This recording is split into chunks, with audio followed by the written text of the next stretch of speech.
Welcome to Women Talkin About AI.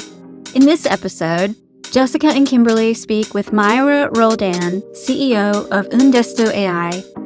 Myra helps small and medium-sized businesses thoughtfully integrate AI into their operations.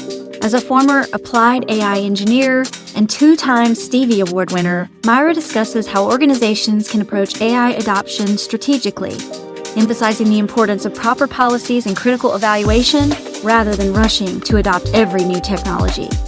Through her work in regulated industries, she helps businesses focus on solving real problems rather than implementing AI for its own sake.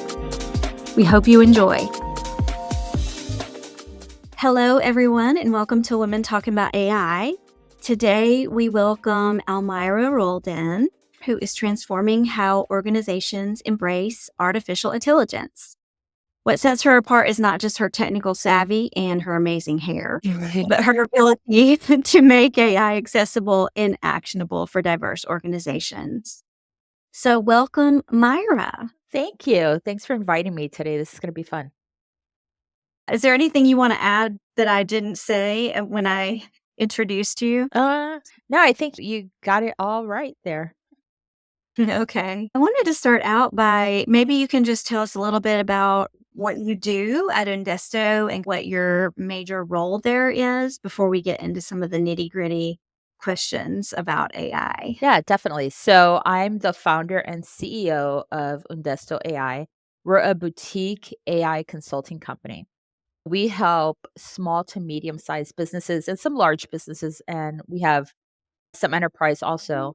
We help them figure out how to integrate AI into their working processes.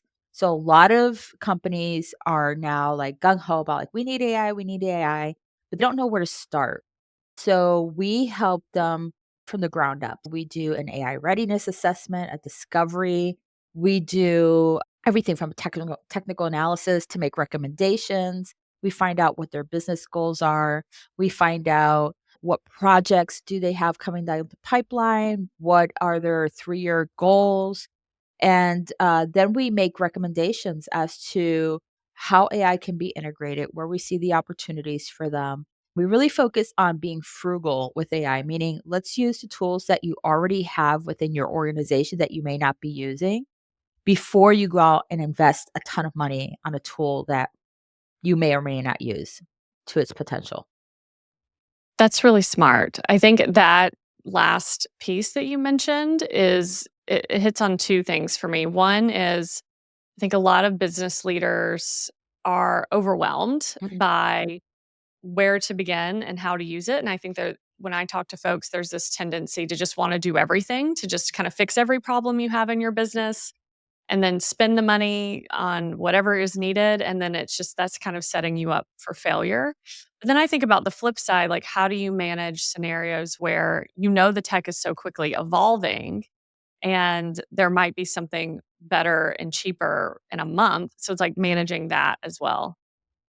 Yeah, definitely. So a lot of it, and I tell people a lot of it's like business coaching first up front and helping leaders lead through innovation and change. The second part is the technical piece, right? Like, what do you really need? What are you trying to achieve? How are you going to measure that success? What are the KPIs you're going to look at? How do we define success for it?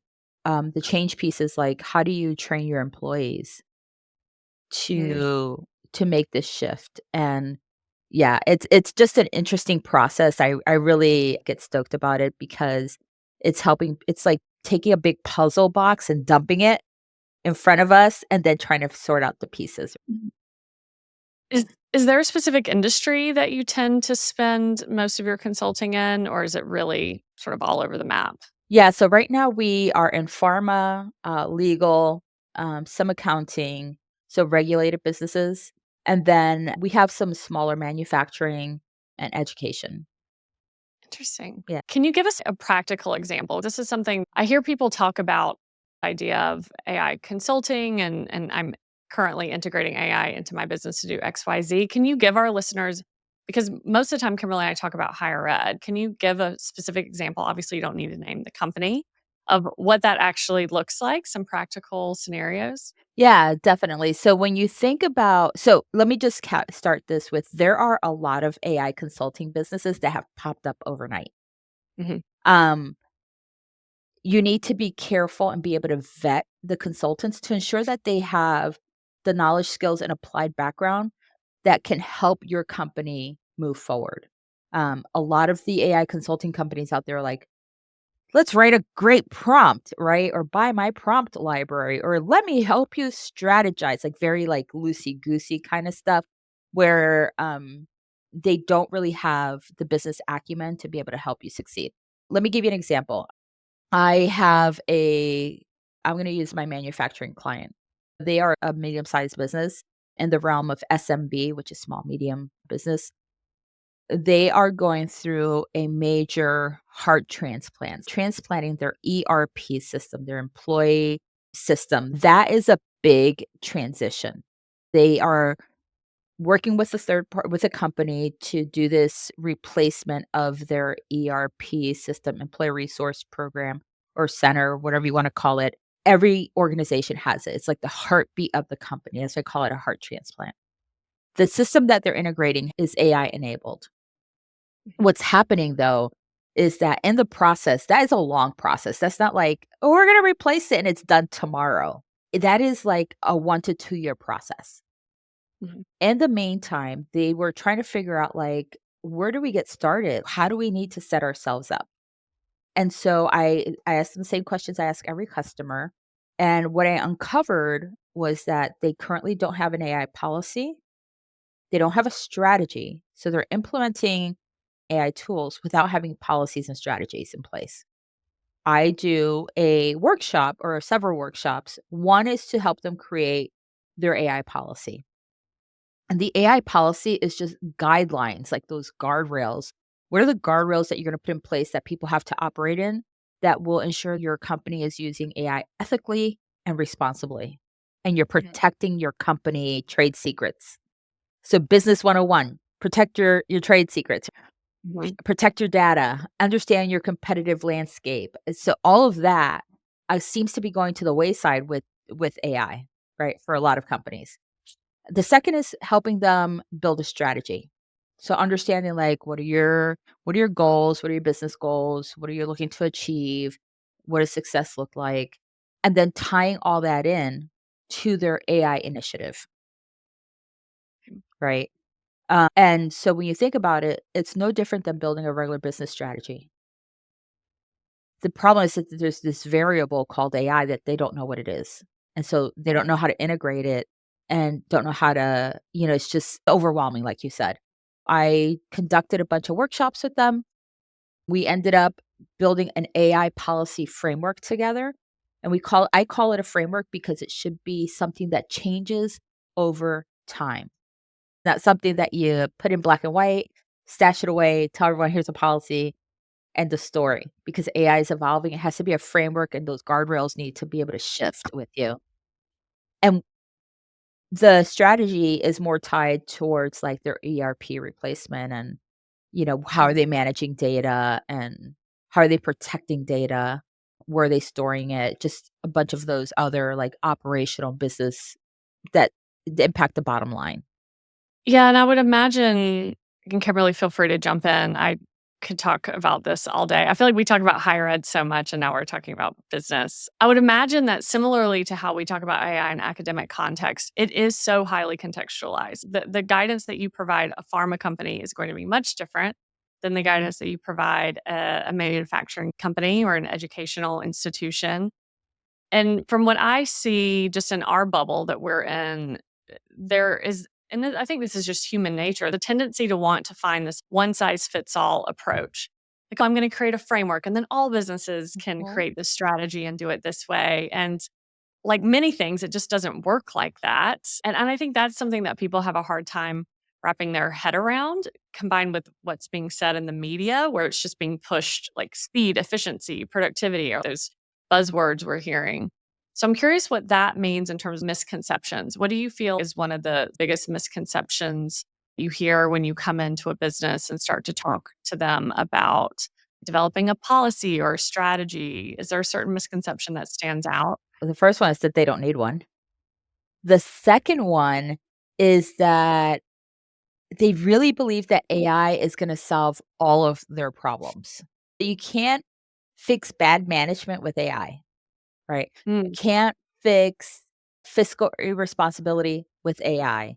You can't fix employee misconduct with AI. So there's a bunch of things that I have to help them separate and identify. That's why I say it's a lot of business coaching up front. And understanding that a lot of business leaders do not have formal business training. Mhm. I have to put my MBA hat on and help them understand that you need policies, you need strategies, you need to be able to track things, you need to understand how things are performing in order to understand whether you're going to invest more in it or invest less in it. How do you develop your leaders in order to lead through change? It's like a puzzle piece that's put in front of me, and we're just trying to put the puzzle pieces together because every organization has the core puzzle pieces they need. They struggle to pull it. Yeah, it's the struggle to put it all together. They may be missing some pieces, right? But it's not like with a puzzle, once if you're missing that piece, like your puzzle's like you feel like your puzzle's never done. You can go out and get that piece and put it in there. Um, the biggest misconception is that knowledge of AI equals the ability to apply it in a business setting.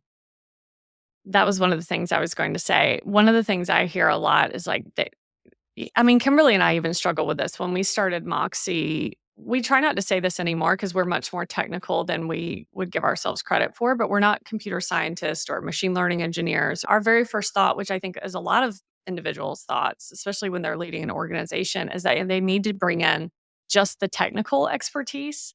And the reality is that is not going to solve your problems. You need to have a deep understanding of the problem you're trying to solve, the resources you have available to solve it, and just that technical expertise is only one tiny piece of the puzzle. Yeah, exactly. And that's surprising to a lot of executives, right? When they put deep thought into it, it's like, okay, so now I understand. They need to understand what can AI do and what can't it do, right? They need to understand the type of AI they're talking about. When people Yeah. talk about AI now, they're talking generative AI. They're not thinking about traditional AI, which is very narrow. And I think it's this misconception that if we implement AI, it's gonna be able to do everything automatically, and that's A not robot. yes, it's not the case. It's not gonna replace your workers. Your workers need to gain different skills in order to work with AI, which is why I work with colleges and universities to help them develop their AI programs of study. I feel that that's important because we don't know what jobs are gonna be available in 4 years, in 2 years, and 3 years, and they're gonna be very different than the jobs available today. So we're not training for the skills of today, we're training for the skills that someone will need in 3 to 5 years. So, to get a sense of, I know you have competency based training, a whole modular course called AI Academy. Is that right? What are those core competencies that you maybe where do you start when you go into a business, or where do you start in that course? Yeah, so with the AI Academy, it's a 7-week experience with a combination of some self-paced with live instructor-led and some project. And when we go in, we start at the very like, at point 0. What is AI? What are we talking about when we talk about AI? We go into assessing tools. We go into a framework for writing effective prompts with the understanding that there are several different frameworks out there you need to experiment, but we focus on one. We focus on how do you ensure that you are rolling out AI ethically. So what does that mean? What are the ethics and responsibilities that we have around AI, and what are some concerns and considerations that we need to have? We also focus on some practical skills, like how do you build an agent? It's not just about building the agent. We do like building the agent is only a small piece. How do you identify a problem that you can solve with an agent? How Mhm. do you define that? What's the data? What data are you going to use? What's the goal? And so that's a big part of it. It's more of the applied and critical thinking pieces of it. And so through our workshop experience, it's very workshoppy. And when I say workshoppy, I don't mean that in a bad way. I mean that it's hands on, right? You are doing something all the time, even in the self pace. The self pace gives you stuff that you can read about. We don't need to tell you that I don't need to cover in a class. So, I I wanna drill down a little bit more because I'm imagining some of our listeners, and so there's an element of this where as I'm hearing you talking, I feel like I could almost plug in any other type of technology or innovation, and the message is similar. It's all around, like, what are your goals as a business? What resources do you have available? What data can you collect? But but then there's this conversation that is happening, which is the recognition that AI, and a lot of times when we say AI, we are talking about generative AI and the ability to build agents, is fundamentally different than what we've had before. What does that actually mean? Can you help people understand?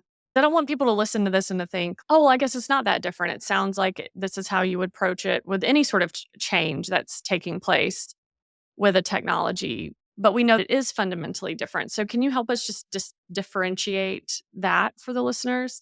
yeah, and that's a great point. So, when you think about, let's think about a technology that has kind of impacted the world. Think about the one that had the impact that AI is having is the internet. So when the internet first became a thing, there were naysayers, there were early adopters, and then there were the doubters, right? So the early adopters like myself, we were like, yes, I don't care that it's going to take me an hour to get on, and I'm going to get kicked off every second. Then there were the doubters who were like, I don't see yeah, it's okay. I use it for some things, but I don't see how it's actually gonna work. And then you have like the full on skeptics, right? That are just like, it'll never take place. It'll never happen. No one's ever gonna use this. And that happened with email came first, and people were like, no one's gonna ever use email. Like, yeah, we call each other, we send each other letters, right? I actually joke with Kimberly. I'm just gonna interject. I mean, I was young when the internet came about. I remember being in a computer science class. I think I was in 8th or ninth grade. And I remember sitting down and creating my first email account. And it was like a Yahoo account. I remember looking to my friend and I was like, this is so dumb. Like, if I wanted to talk to someone, I would just call them. I'm never gonna use this email thing. So I get it. I mean, obviously, I was also very young. I think if I'd been in business, I would have seen the value, but I completely understand where you're coming from. Yeah, so you get it, right? Like, it's something that you're like, "Why would I use this when I can just do this other thing?" Because we've never done it that way, right? The internet, think about the span of time it took for the internet to actually catch on in business. I remember working as a nurse at the hospital, and we used email. We didn't Google things. We didn't use web browsing, right? We didn't use that kind of stuff, right? We would go to a book or an encyclopedia or my nursing handbook or whatever it was. So the rate of adoption, because it requires such great change, is why AI is different. Mhm. We are just at the beginning. This is only a year and a half in, 2 years in. The internet took about 10 years to fully get adopted and integrated. When you think about AI, there's great change that has to happen. The problem is it's evolving so quickly that we now need to learn new skills, just like we needed to learn how to write an email properly. How many email etiquette courses did you take? Right? How to write an email, right? How to search the the internet, how to responsibly use the internet, right? How just like all these things that we learned with the internet, because AI is changing the internet. Kimberly and I have started thinking of it as cultural intermediary, a concept that we've latched onto recently.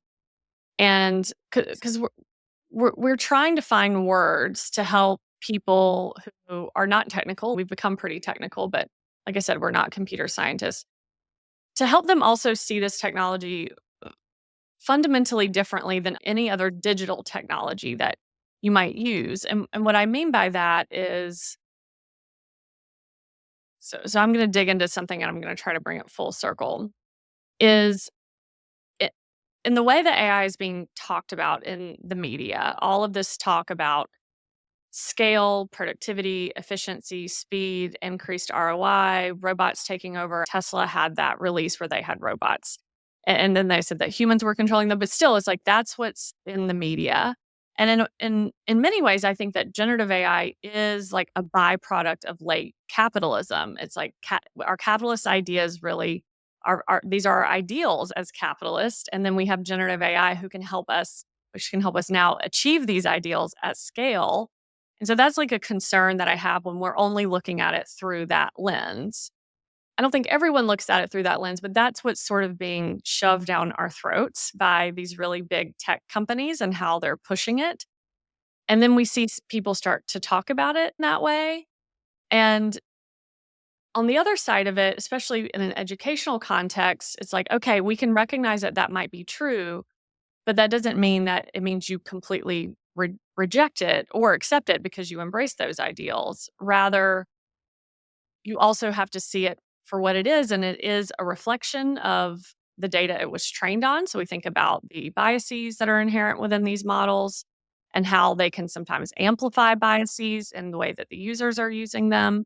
And we've tried to find the words to help people see that this isn't just another tool. It's not like, Word coming out with some Microsoft coming out with some general purpose tool that now you can integrate.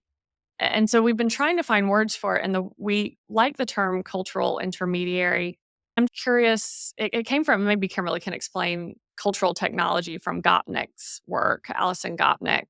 But I don't know. I'm wondering if you're hearing people talk about it that way just to help business leaders or just end users understand how powerful it can be and to take it seriously in that way. Yeah, so I think there's groups of people that do see it that way, right? I Right. think we live in the United States. Mhm. We have a very skewed view of the world. And what we see, we believe that everyone else is seeing it in the same way. And so I like the term cultural, right? What was the other part of it? Intermediary. It So we started thinking culture. about cultural technology, and then we found this theory around cultural intermediaries, which are tastemakers, influencers, or the modern day cultural intermediaries. Yeah. So if you think about those three groups that I talked about, the early adopters, the doubters, and the skeptics, in the US, we fall along that range, right? Where if you go to other countries, let's say Japan, China, they have a different view of things and they move quicker than we do because they're future forward, right? They're always focusing on where do we move forward at the same time potentially violating individual rights, right? Where in the US we're more adept to viewing individual rights. We like to put things into boxes. We like to like categorize things. We like to get mad over everything. We like to pick arguments over things that shouldn't be like aren't really arguments. It's just really it's we have a very different culture that is playing for. We are a capitalistic culture. And it always reminds me of one of my favorite books, which is 1984 by George Orwell. We are in an Orwellian future right now. There were so many predictions in that book, and I read it constantly just to do the compare and contrast of what we're going through right now. For those listening, if you have not read 1984, I'm not going to spoil it, but I recommend you read it. It's a quick read. You can get it on audiobook or physical book. And you'll see that there are similarities to this Orwellian future. When we think about how we view AI right now, this is a tipping point, right? This is a paradigm shift. This is not just another tool, just another trend, just another fad, because AI has infiltrated our lives silently. If you have one of these, this has become our digital appendage. I read a book when I was in school called in college called Digital Cyborgs or Cyborgs, I think it was. And it talked about we would have digital appendages in the future. This is our digital appendage. Mhm. This digital appendage has had AI embedded in it since the start, Mhm. since we started using it. Mhm. And so we use AI on a regular basis. I read a report by Pew Research that said that 44% of Americans do not believe they use AI on a daily basis. Right? We snicker, we laugh because we're like, "Eh," but those think about that's a large population. That's the skeptics, right? Those are the skeptics. Mhm. Um, and, but we all know that autocorrect when you're typing and it changes, the F word to ducking, that's AI. When you're doing a Google search, you're using AI, right? When you are watching Netflix, you've been using AI. When you shop on Amazon or Walmart, you're using AI, Mhm. right? Spotify, What is it? Siri. Yeah, Spotify, Pandora. There's this documentary on Netflix called Buy Now, which talks about the capitalistic nature of our world and how every single pixel of websites that we visit have been created to target your behavior. So, your web browser, your shopping experiences, your texting habits, your web habits, all of that has been trained into an AI system, not ChatGPT, Mhm. not OpenAI, not generative AI, just traditional AI, which is why when you speak to someone about something like, "Oh, I've been thinking about going to Spain," all of a sudden you're getting ads for Spain, Yeah. right? Mhm. Mhm.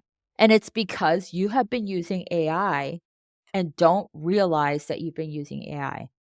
Right now, our eyes are wide open with generative AI because we now don't need degree to be able to use it. And it is another way of capitalizing on our behaviors. So we talk about this whole social currency on my team and generative AI and social media and all of the AI that has been built into your computers, into your phones, into your TVs, into your cars, all has to do with your social currency. Mhm. Yeah. Which goes into that whole cultural intermediary. Yeah, I like that perspective. It's definitely different thinking of it as a social currency, or at least different for me. I haven't heard it framed that way, but it makes sense. Well, I think it's related to that idea. So, Alison Gopnik is a cognitive scientist. She's also done some work in linguistic studies, which is how I got to know her work. She has a theory with some other scientists at Berkeley that AI is a cultural technology. She uses the analogy of stone soup, the I don't do the children's, but I think it's a folk tale more so than a children's story about, the villagers and how they don't have anything to eat. And so they come together and they each bring a carrot and I don't know, a chicken bone and whatever they bring and they put Okay. it and it takes all of them. It takes the whole village to make the soup. And then they're like, wow, look at this. We didn't know if we came together like this. And that AI, generative AI, large language models in particular are like that.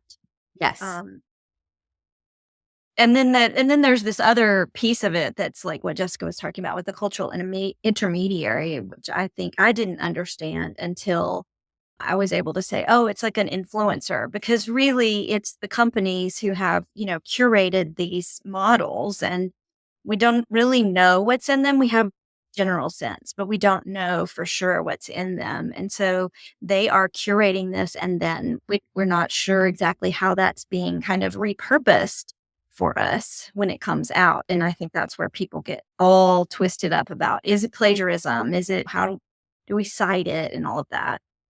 Yeah. What's interesting is that there's this thing called the black box theory or black Mhm. box problem with AI, and is that data scientists, engineers have built these large language models, but they're unable to explain how these models are making decisions and providing the output that it provides. Like they can't explain. They know the mechanics, but they can't explain how it's making the decision to provide a specific output. That is fundamentally different than software. In Yes. software, you fix the bug, the line in the code, you can isolate issues. It's much more predictable with software than these large language models Yeah. are. And I think that's a good way to help people differentiate it. Yeah. I wanted to add to what Kimberly was saying about things being curated. And this is adjacent to, but it's not the black box theory because these are intentional decisions, part of a company's IP. We I think of if you're in the biomedical field, we have AI research assistants. I work with I have pharmacists who are students that I supervise who are getting terminal degrees. And, they go online and they use, I could name probably 10 of them off the top of my head: Site, Elicit, Consensus. These are all application layers built on top of a large language model that will search, a database of 200 million papers, but they also they have other features. And one of a common feature, and we now see it in Google, is this generative summary that comes to the top and links to sources. And so that's one of the things that we mean is like a very specific example of it being a cultural intermediary because companies are making decisions about how to curate those summaries. And there's a lack of transparency. So you might go to one AI research assistant and it'll say, okay, well, this is a summary of the top 10 papers. But if you ask it the same question 20 times, you might get 100 different papers. It's unclear of how they're pulling those top 10 papers. It's inconsistent and can influence decision making. If someone doesn't have that critical eye, many people have lost that critical eye. That's why it's so easy to spread misinformation and disinformation.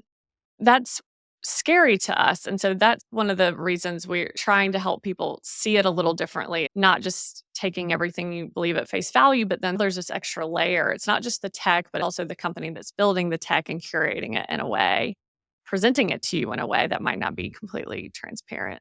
Yeah. But that is that what you just shared is the black box problem. Yeah. Because you can ask an AI tool the same question 20 different times and you'll get 20 different responses. There's that inconsistency because it has a high volatility rate, right? So it's not built to because what it's doing is trying to figure out like what exactly are you asking it for? So you asked it the first time and so that might not be right. Maybe it gave you the wrong content, so it's gonna give you something different. And then you ask it again and saying, "Okay, so I'm not gonna give it the same content because it was wrong," right? So it's almost like a reinforcement mechanism. So, yeah, it's a reward system, Mhm. right? If you're asking me the same question over and over again, I must be getting it wrong, so I'm not gonna give you the same answer. And then you have a company who uses that, like the example I was giving earlier, they might say, well, we're pulling from the top 10 papers, but then they don't define what those top 10 papers actually, like how they're defining that and what that criteria are. And so then it leads to even more confusion for the end user. And we're just seeing that all over the Yeah. place. I think it's a marketing ploy, right? So when they tell Yes. you they're pulling from the top 10 papers, it is a marketing gimmick. And so being able to differentiate between marketing gimmick and Mhm. reading because they know that you're not going to read the documentation, Mhm. right? They It's people. know you're not going to take to read I dive into that documentation because I want to Mhm. know, right? And so it is a marketing gimmick, just like, when I hate to say I'm gonna throw myself under a bus, but when you buy organic food, that is a marketing gimmick. It's a marketing gimmick to get you to pay higher prices. Mhm. It's because we are in a consumeristic, environment, we're in consumeristic culture, right? If it has a seal that says it's better, I'm gonna pay more for it. Pay double. Yeah. So to take this back full circle, I know we're running out of time, but can you just briefly talk about how you address some of that with companies that are trying to make decisions about spending money on products and helping them navigate that landscape? Ultimately, I imagine they bring you in as a consultant, but you're not going to be holding their hand forever. So, is there any advice that you feel like you're giving them that's not a rule of thumb because you know that the technology is evolving, but to help them navigate every day, I feel like so many new companies are popping up in the same space. Is there anything that you feel like you say consistently to help them, like, have that in mind to navigate that? Yeah, one of the things that I teach companies to do is I teach them how to fish. What I mean Mhm, by that is that whether it's a group of people, I don't like to do individuals. I like to do groups because I always like go by the bus theory. If someone gets hit by a bus, who's going to have the knowledge, right? But I teach them how to fish. And what that means is I teach them how to evaluate tools based on their goals, not based on the fact that this is a new shiny tool, but like, what are the goals that we've defined? What are the things that we're trying to achieve? And the resources we need. If the resources that they need, they want to evaluate an AI tool, they want to experiment with an AI tool, I give them the tools that they can use to actually evaluate an AI tool so they can make informed decisions based on the documentation of that tool, based on the security posture. I ask them to like, so one of the things I teach them is like when you find a tool, let's say ChatGPT most popular, right? You're gonna go in, you're gonna read the terms of service. I know it's gonna be painful, but someone's gotta do it. Yeah, understand the different, tiers. You gotta understand what the security posture is. What do they do with your data, for different tiers? Are they gonna use that data to train their models or build new tools? Where's your data being stored? Who owns the data? Where is your data stored? In what country? Is it stored in the US? Is it stored somewhere else? Right? Because that brings up some issues for some companies. I had one company that was looking to use a tool and they didn't realize that the tool was built in Russia. And so they were gung ho on using the tool. And I said, and we went through this exercise and they were like, we cannot use this tool.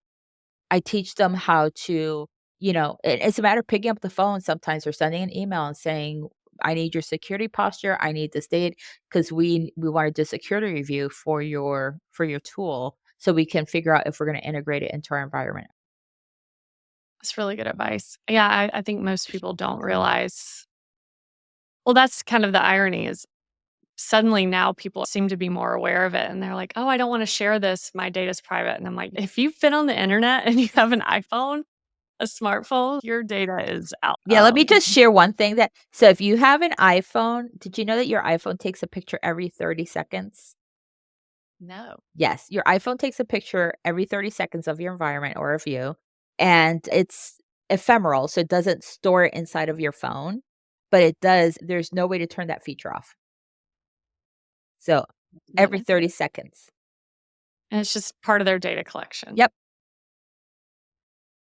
So, and are we going to get rid of our iPhones? I don't think so. Yeah. Knowledge is power. This is a nice moment for people to really reflect and try to understand the technology we're using. And see, people seem to be more interested in it now. Yeah, definitely. And we all know that if we have Alexas, she's listening all the time, right? She's listening. Again, that's another ephemeral tool. She's waiting for us to say Alexa so she can be like, "Yes, what do you need?" But she's recording snippets of what's going on in your environment. Yeah. This has been amazing. I want to be thoughtful of your time, Myra. Kimberly, is there anything you want to add before we go into our pit and our peach? Myra, we do this thing where we end every podcast with our pit and our peach of whatever, the week, the month, the year, you name it. We find that it's a fun way to just kind of connect with our guest in a slightly different way than the topic of AI. I'll just go ahead and start us off since I'm already talking. I'll just mention my pit and my peach, and then if you want to go next, and then we'll close with Kimberly. I'd say my peach of the week, Kimberly and I just got to see each other in person. We went to an ecosystem summit in Charlotte together on Tuesday and Wednesday, which was part of a grant we received earlier this year. Kimberly and I don't live in the same state. Kimberly's in Iowa and I'm in North Carolina. And we usually see each other about once a quarter. So it was really lovely to see her in person. It's always nice to see people in person. I feel like I would just live on the internet most of the time. My pit is I just had a really rough bathroom remodel situation where I have no patience and I was going to hire someone to do some things and it was going to take forever. And I just thought, I'll do it myself. So I watched some YouTube videos and I made a mess of part of my bathroom that now I'm going to have to pay someone to fix. I feel like this is a lesson that I will never learn. Yeah, that's a hard one. Yeah, I think you take the cake on that one. Okay, I can go next. So my peach is I won 2 Stevie Awards, and I was able to take my awards down to my mom to present her with her 2 Stevie Awards because they're really her awards. So that's my peach. She lives in Puerto Rico, I'm in Vegas, so I get to see my mom only a few times a year, and I always try to do something to, like,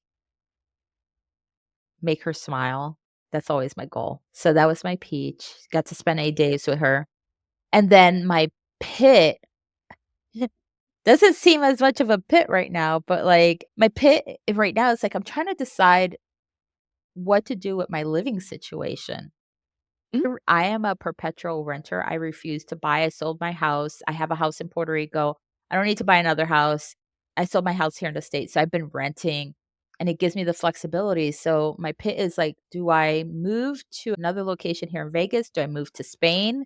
Do I go to Puerto Rico? So I'm trying to figure that out. That's my pit right now. Spain and Puerto Rico sound pretty nice. Yeah. Well, my peach was I enjoyed getting to be out of the house and in Charlotte for the conference, see Jessica and interact with real people. But then yesterday I ended up being in the airport for like Ooh. 8 hours, 8 hours in the airport, and then a 2-hour flight. I came back to Iowa and it was like 30 degrees and 40-mile-an-hour winds and snow flurries, which is normal for late November, but that was kind of a pity end to a peachy terrible experience. I know. I will say Kimberly made me laugh because I texted her when I got home after like a 4-hour drive, and I was like, I hate that you're still at the airport. And she was like, Jessica, I had a pedicure. I ate barbecue. I am good. I'm riding. And I was just like, I love that. Kimberly can make the best of different. I was like, they have nap rooms at the Charlotte airport. Yeah. Nap. Yeah, I decided to do the pedicure instead of a nap because, then I'd have something to show for it.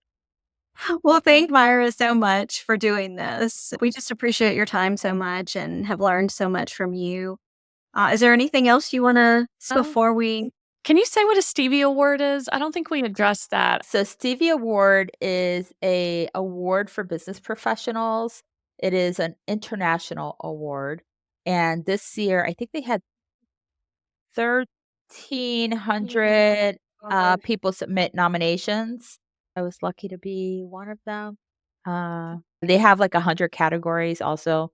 The award ceremony was interesting because I get bored very quickly. Where was it?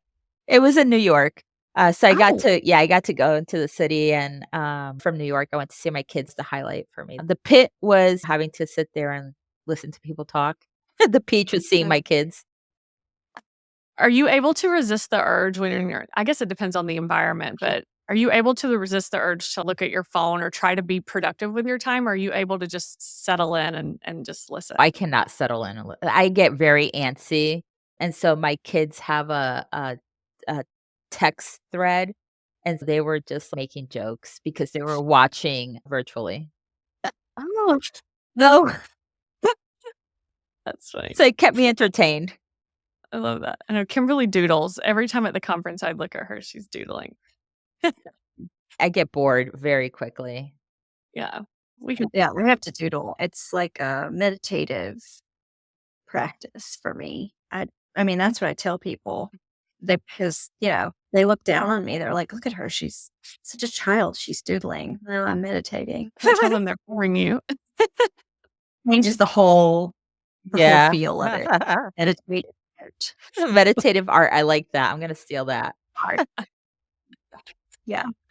We will let you go. Enjoy the rest of your Thursday. Thank you again, Myra. Really appreciate having you here. Yeah, thanks for inviting me. I love having intellectual conversations like this around AI and along with other women. I hope everyone connects with me on LinkedIn and would love to hear what questions you have or thoughts. Send me articles, send me stuff on LinkedIn because I love talking about this. Bye, Myra. Jessica, let's stay on and debrief. So yeah, Kimberly, remind me again how you connected with Myra. You set up her as a guest today. A friend of mine, when we announced that we were starting the podcast, a friend of mine posted in LinkedIn, oh, you should definitely interview Myra. And so I started stalking her on LinkedIn. I found her post to be really insightful and was interested in what she had to say. She had gotten out of the corporate world and opened her own consulting firm. She was a woman in tech and And she is, an award-winning business person and just fascinating human. And so I reached out to her and she hooked me up with her marketing person. And yeah, we just made it work. She's really down to earth. She is. I wish I had asked her. I feel like we ran out of time. I wanted to understand because I know she has an MBA, Master's Hmm. in Administration, a doctorate in Business Administration, but she has her Hmm. technology background. I told her we might just have to have her come back. Is to really talk about that journey because I think that's also really interesting, like bringing that business and tech experience.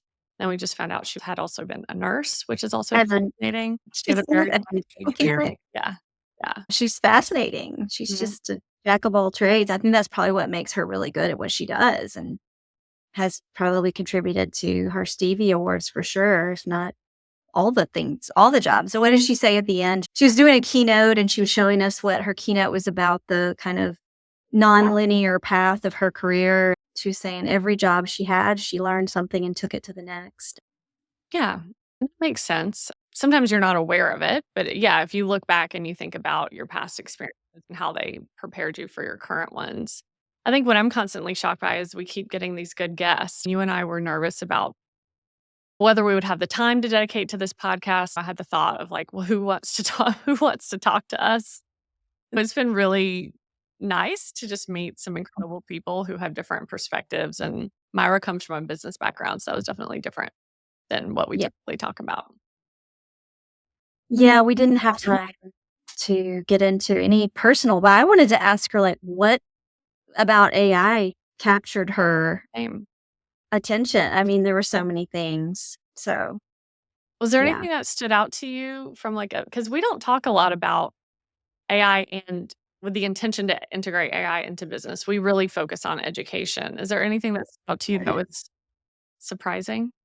Yeah, not surprising, but the way that AI is marketed, it positions it as this kind of this addition to your life that will enhance your humanness and make you super productive. It's very production oriented in the world of teaching writing, which is what I've done for most of my career.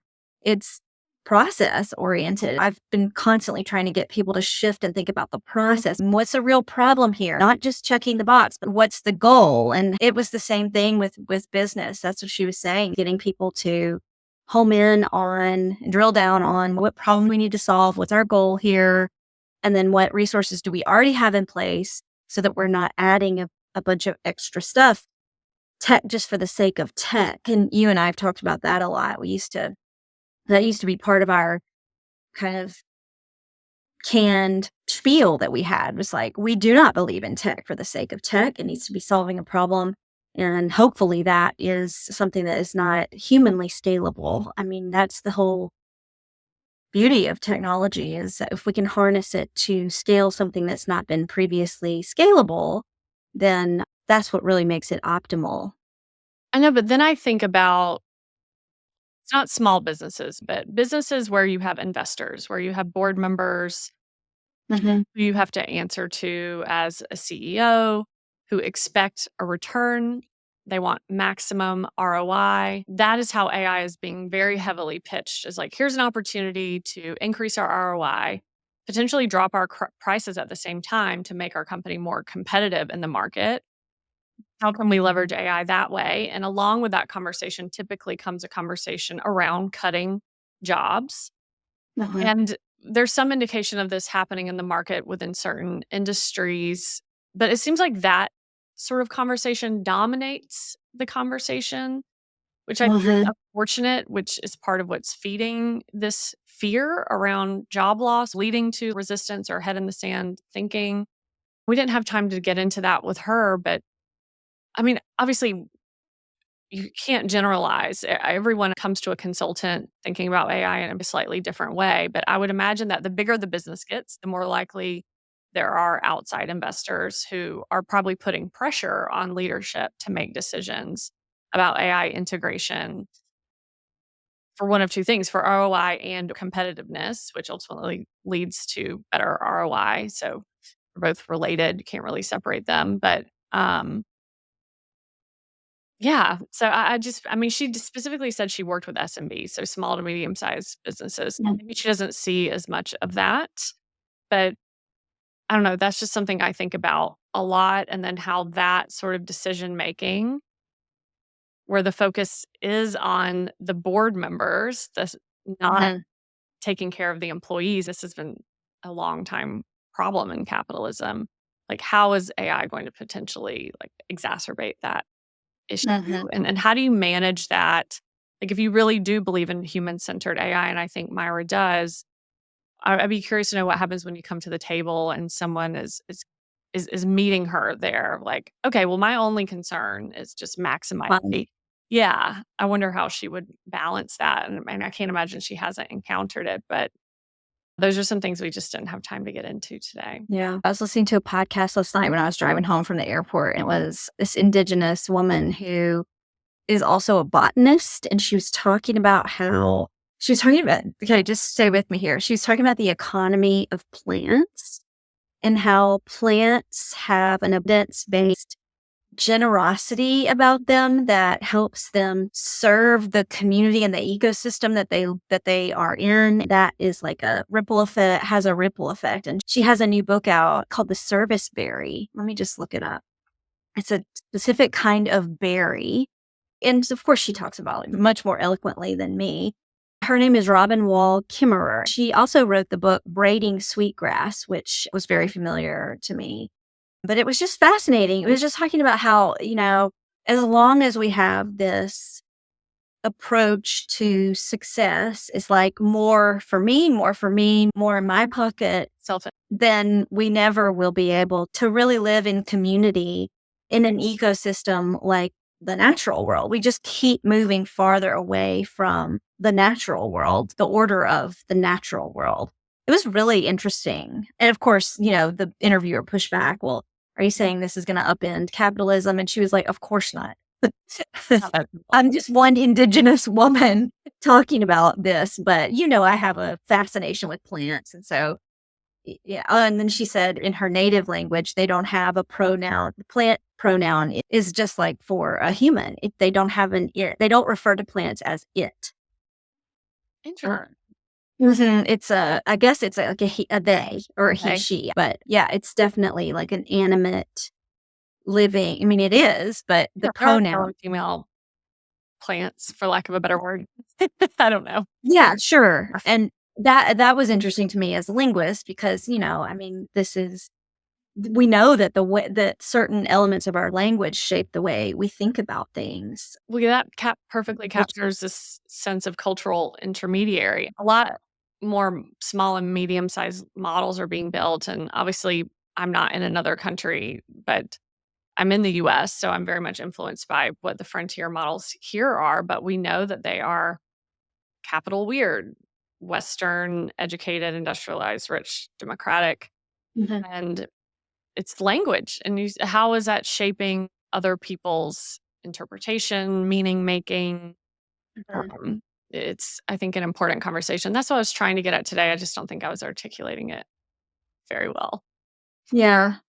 Well, I mean, I think we're working on that paper. Jessica and I are working on a paper right now. It's an AI literacy conceptual paper, and we're crafting our argument. It's still in a nascent age. It's like Yeah. jumbled in my head. Yeah. A little jumbled. But the influencer thing is what really sealed it for me because when you first introduced this concept to me, I was like, okay, cultural enemy, I'm going to have to read up on this. And then I was like, oh, it's like an influencer who chooses for you what you are supposed to like or what you're going to accept or what is the accepted thing, whatever the thing is. Mhm. Yeah. And then I was like, oh, okay. I had to put it in human terms, Mhm. which we know is dangerous. And there's all these warnings. I mean, don't anthropomorphize the AI. But Yeah. I mean, we already do. ChatGPT isn't, but Claude is my favorite. Mhm. I've been calling it Claudia because it's so helpful. It has to be a woman, right? Must be. It's got to be. I can make that joke on a podcast about women talking about AI, right? Yeah. We won't cut that. Man, Yeah. okay. Do we want to give a teaser for who we have next week? Do you remember who we have next week? I know we have Stella Lee coming up, but that's not until mid-December. Let me pull it up. I can't believe we probably don't have anything next week. So next week is Thanksgiving. I cannot believe next week is Thanksgiving. So yeah, nothing next week. And then on the 5th, we have a woman, a professor from Turkey, Ilkem. Oh, yes, Ilkem. Ilkem. And then we have Stella Mhm. Lee. And then on the 17th of December, we have a person who is going to talk about neurodiversity and queerness and how identity shows up in approaches to exploring generative AI. So she's an educator as well. So yeah, lots of really fun. Yeah, I'm excited. Yes. All right, everyone. Well, hope you have a wonderful, if you are in the US and celebrating Thanksgiving, have a wonderful Thanksgiving next week. We're going to try to slow down a little next week while we travel to see family. But we'd love to hear what you think about this podcast. Leave a comment. Please subscribe to this podcast if you're enjoying it. And feel free to suggest any guests to us that you think we should invite on. Unless you don't like us, and then just be quiet. Yeah. And send us an email. Send us an email. We'll work on it. Okay. Bye.